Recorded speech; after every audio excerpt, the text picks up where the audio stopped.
दुआ कर रहे थे परमेश्वर से कि प्रभु हम सबको पवित्र आत्मा से भरे, अपने अभिषेक से भरे, अपनी सामर्थ्य से भरे, क्योंकि बगैर पवित्र आत्मा हम कुछ नहीं है, बगैर परमेश्वर के वचन के हम कुछ नहीं है। हम खाली बर्तन के समान हैं। अगर हमारे भीतर पवित्र आत्मा नहीं है तो, परमेश्वर का वचन नहीं है तो, हालेलुया।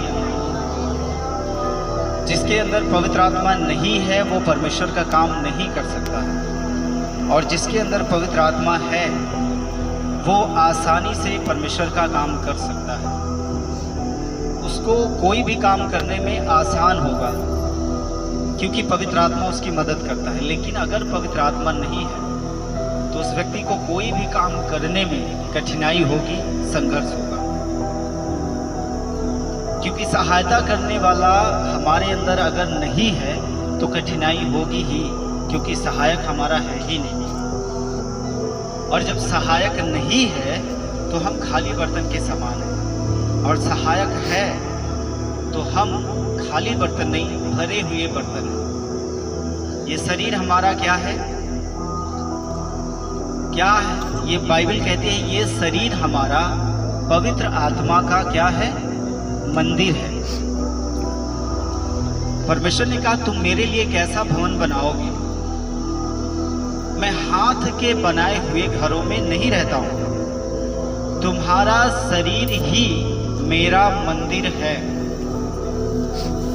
अब हमारा शरीर ही उसका मंदिर है, ये हमें सीखना है। ये हमें पहले जानना है कि मेरा शरीर ही उसका मंदिर है, और वो परमेश्वर और कहीं नहीं रहता।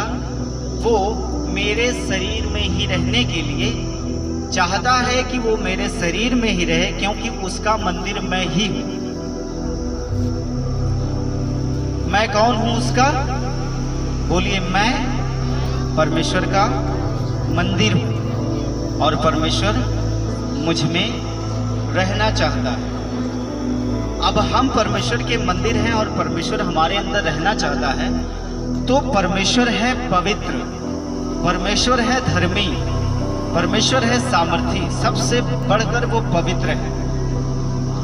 तो वो जिस घर में रहना चाहता है उस घर को वो पवित्र देखकर तभी उस घर में रहेगा। ये सही है कि परमेश्वर पापियों को बुलाने आया है, लेकिन पापियों को बुलाकर उन्हें पवित्र करता है। फिर उनको उनका जो घर है, उनका शरीर रूपी जो घर है, उस घर में अपने आप को रहने लायक बनाता है। परमेश्वर पहले उस घर को रहने लायक बनाता है। जब वो घर बन जाता है तब वह परमेश्वर उस घर में रहने जाता है। जैसे कि पहले हम घर बनाना शुरू करते हैं तो हम नींव कंप्लीट करने के बाद उस घर में रहने नहीं लगते, और ना ही दीवार उठाने के बाद हम रहने लगते हैं। हम घर को क्या करते हैं? पूरा कंप्लीट करते हैं, मतलब दीवार उठाते हैं, उस पर लेंटर पड़ता है।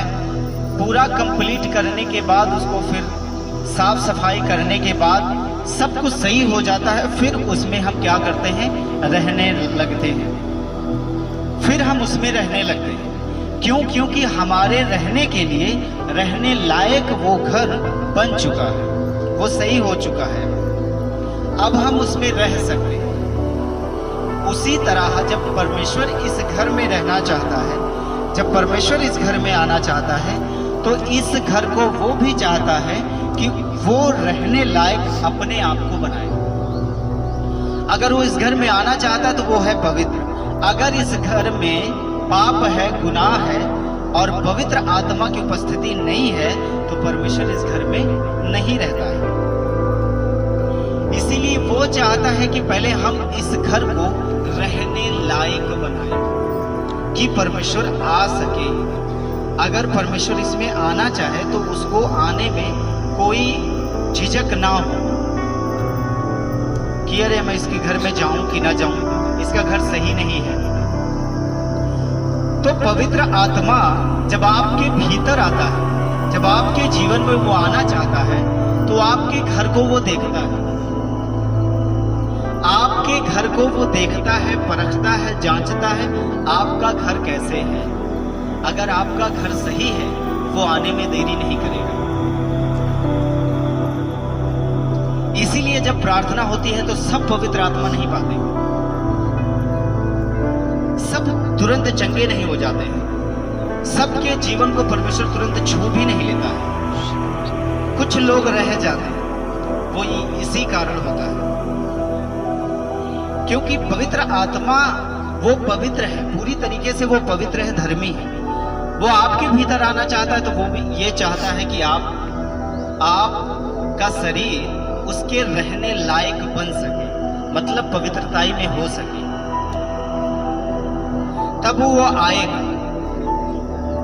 और हम अपने आप को पवित्र बनाएंगे कैसे? उसी की सामर्थ्य से, उसी की सामर्थ्य से, उसी के बल से हम अपने आप को पवित्र बनाएंगे। हम अपने आप पवित्र बन नहीं सकते हैं। हम अपने आप पापों का अंगीकार कर सकते हैं, उसे छोड़ सकते हैं, छोड़ने का अंगीकार कर सकते हैं, लेकिन प्रार्थना हम यीशु मसीह से ही कर सकते हैं कि प्रभु हमें सामर्थ्य दे, हमें बल दे कि मैं इस पाप पर, इस गुनाह पर जयवंत हूं।